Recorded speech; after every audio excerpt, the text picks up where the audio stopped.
سامعین حاضرین السلام علیکم ورحمۃ اللہ تعالی وبرکاتہ۔ سبھی حضرات قریب آ کر بیٹھ جائیں اور آقا کریم صلی اللہ تعالی علیہ وسلم کی بارگاہ میں درود پاک کے نذران عقیدت پیش کریں۔ پڑھیں اللہم صلی علی سیدنا مولانا محمد بارک وسلم صلو علیہ صلاۃ و سلام علیک یا رسول اللہ صلی اللہ تعالی علیہ وسلم۔ آج کا جو موضوع ہے، جو گفتگو ہے، وہ ہے نماز مغرب کے حوالے سے۔ نماز مغرب کی فضیلت میں اللہ کے رسول صلی اللہ تعالی علیہ وسلم فرماتے ہیں، جو شخص بعد مغرب کلام کرنے سے پہلے 2 رکعت پڑھے اس کی نماز علیین میں اٹھائی جاتی ہیں۔ حضرت حذیفہ رضی اللہ تعالیٰ عنہ سے روایت ہے کہ رسول کریم صلی اللہ تعالی علیہ وسلم نے فرمایا کہ مغرب کے بعد کی 2 رکعتیں جلدی پڑھو کہ وہ فرض کے ساتھ پیش ہوتی ہیں۔ مغرب میں کل 7 رکعت نمازیں ہیں، جس میں سے 3 فرض، 2 سنت مؤکدہ اور 2 نفل۔ مغرب کی نماز کا وقت غروب آفتاب سے غروب شفق تک ہے۔ شفق ہمارے مذہب میں اس سفیدی کا نام ہے جو مغرب کی جانب سرخی ڈوبنے کے بعد جنوباً شمالاً صبح صادق کی طرح پھیلی رہتی ہے۔ مغرب کا وقت سفیدی ڈوبنے تک ہے، یعنی چوڑی سفیدی کے جنوباً اور شمالاً پھیلی ہوئی اور بعد سرخی غائب ہونے تا دیر باقی رہتی ہے۔ جب وہ سفیدی نہ رہے تب مغرب کا وقت ختم ہوا اور عشاء کا وقت شروع ہوا۔ مغرب کا وقت کم سے کم 1 گھنٹہ اور 18 منٹ رہتا ہے اور زیادہ سے زیادہ 1 گھنٹہ اور 35 منٹ رہتا ہے۔ مغرب کی نماز کا جو یہ بتایا گیا ہے کہ 1 گھنٹہ 18 منٹ، تو یہ کم کی طرف ہے، اور 1 گھنٹہ 35 منٹ یہ زیادتی کی طرف ہے، یعنی کم سے کم 1 گھنٹہ 18 منٹ رہتا ہے۔ جب دن چھوٹے ہو جاتے ہیں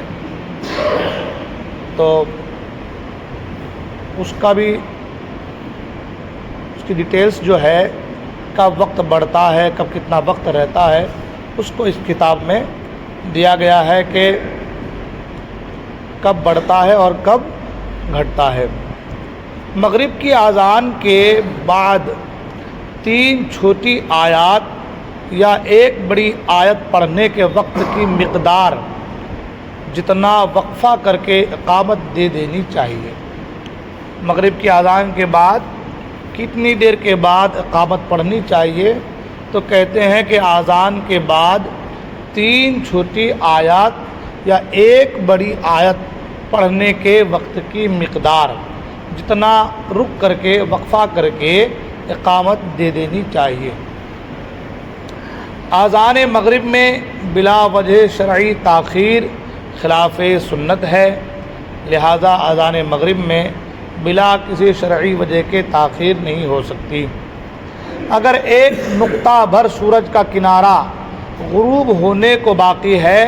اور نماز مغرب کی تکبیر تحریمہ کہی گئی تو نماز نہ ہوگی۔ اس سے پتہ یہ چلا کہ جو قرآن نے کہا ان الصلاۃ کانت علی المؤمنین کتابا موقوتا، کہ نماز کو ان کے وقتوں پر ادا کرنی چاہیے، پڑھنی چاہیے، تو اس مسئلے سے یہ معلوم ہوا کہ جو نمازیں وقت سے پہلے پڑھی گئیں ان نمازوں کا اعادہ ضروری ہے، ان نمازوں کو دوبارہ پڑھنا ضروری ہے۔ خاص کر کے مغرب کی نماز کا وقت ایسا ہوتا ہے کہ بہت سے لوگوں کو دائمی تقویم دیکھنے کا معاملہ سمجھ میں نہیں آتا۔ بہت سے لوگ دیکھ لیتے تو ہے لیکن ذہن میں بات رہتی نہیں ہے، تو ہڑبڑاہٹ میں ٹائم ہو گیا بول کے بہت سے لوگ اذان بھی دے دیتے ہیں۔ تو اگر وقت سے پہلے اذان کہی گئی تو وقت ہونے کے بعد اذان دی جائے اور نماز کو وقت پر پڑھی جائے، جو اس کا وقت ہے اس وقت میں نماز پڑھی جائے۔ مسئلہ یہ کہ غروب آفتاب اور مغرب کے فرض کے درمیان نفل نماز پڑھنا منع ہے۔ ایسے بھی وہ جو وقت رہتا ہے وہ مکروہ وقت رہتا ہے، تو عصر کے بعد تو کسی بھی نماز کو پڑھنے کی اجازت نہیں ہے، اور جو لوگ قضا نمازیں پڑھتے ہیں ان کے لیے بھی حکم یہ ہے کہ جو مکروہ وقت ہے اس سے پہلے تنہائی میں اس کو پڑھا جائے، ہے نا۔ تو غروب آفتاب اور مغرب کے فرض کے درمیان نفل نماز پڑھنا منع ہے۔ مغرب کی نماز میں اتنی دیر کرنا کہ چھوٹے چھوٹے ستارے بھی چمک آئیں مکروہ ہے۔ پہلے والے مسئلے بھی سمجھایا گیا کہ مغرب کا جو وقت ہے نماز کو اس کے وقتوں میں پڑھنا چاہیے، اتنی جلدی بھی نہیں کہ سورج کا کنارہ ابھی باقی ہے اور ہم نے آذان دی نماز پڑھ لی، اور اتنی تاخیر بھی نہیں کہ چھوٹے چھوٹے ستارے چمک آئیں۔ بادل کے دن کے سوا مغرب میں ہمیشہ تعجیل یعنی عجلت جلدی کرنا مستحب ہے، بادل کے دن کے سوا، کیونکہ بادل کے دنوں میں معلوم ہی نہیں ہوتا کہ مغرب کی نماز کا وقت ہوا کہ نہیں ہوا، کیونکہ وہ بادل ہونے کی وجہ سے مغرب اور عصر میں کوئی فرق آدمی کر ہی نہیں پاتا، سورج نکلا بھی ہے تو دکھائی نہیں پڑتی، تو اس لیے کہا گیا کہ بادل کے دن کے سوا مغرب میں ہمیشہ تعجیل یعنی عجلت کرنا، جلدی کرنا یہ مستحب ہے۔ ابو داؤد نے حضرت عبدالعزیز بن رفیع رضی اللہ تعالیٰ سے روایت کی کہ حضور اقدس صلی اللہ علیہ وسلم فرماتے ہیں دن کی نماز یعنی عصر کی نماز، دن کی نماز بادل کے دن میں جلدی پڑھو اور مغرب میں تاخیر کرو۔ امام احمد و ابو داؤد حضرت ابو ایوب اور حضرت عقبہ بن عامر رضی اللہ تعالیٰ عنہ سے روایت کرتے ہیں کہ حضور اقدس صلی اللہ علیہ وسلم ارشاد فرماتے ہیں میری امت ہمیشہ فطرت پر رہے گی جب تک مغرب میں اتنی تاخیر نہ کریں کہ ستارے گتھ جائیں، ہے نا۔ اس سے پتہ یہ چلا کہ مغرب کی نماز جو ہے تاخیر کر کے اتنی تاخیر کے ستارے چمکیں، اتنی تاخیر کرنا مکروہ ہے۔ غروب آفتاب کے بعد 2 رکعت پڑھنے کے وقت کی مقدار سے زیادہ تاخیر کرنا مکروہ تنزیہی ہے، اور اتنی تاخیر کرنا کہ ستارے گتھ گئے تو مکروہ تحریمی ہے، لیکن عذر شرعی اور سفر یا مرض کی وجہ سے اتنی تاخیر ہو جائے تو حرج نہیں، ہے نا۔ تو عذر شرعی کی بنا پر تو مسائل کے جو معاملات ہوتے ہیں اس کی نوعیت بدل جاتی ہے، تو عذر شرعی ہے یا سفر میں ہے، گاڑی رک نہیں پا رہی ہے، ایسے معاملات، یا بیماری ہے، تو اس کے لیے اتنی تاخیر کر دی تو اس میں کوئی حرج جو ہے نہیں ہے، لیکن عذر شرعی نہیں ہے، سفر میں نہیں ہے، یا جو ہے مریض نہیں ہے اور پھر بھی اتنی تاخیر کر رہا ہے نا، تو کہ ستارے گد گئے تو یہ مکروہ تحریمی ہے۔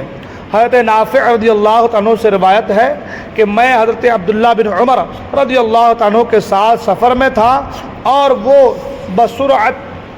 چلتے تھے، جلدی میں چلتے تھے، اثناء راہ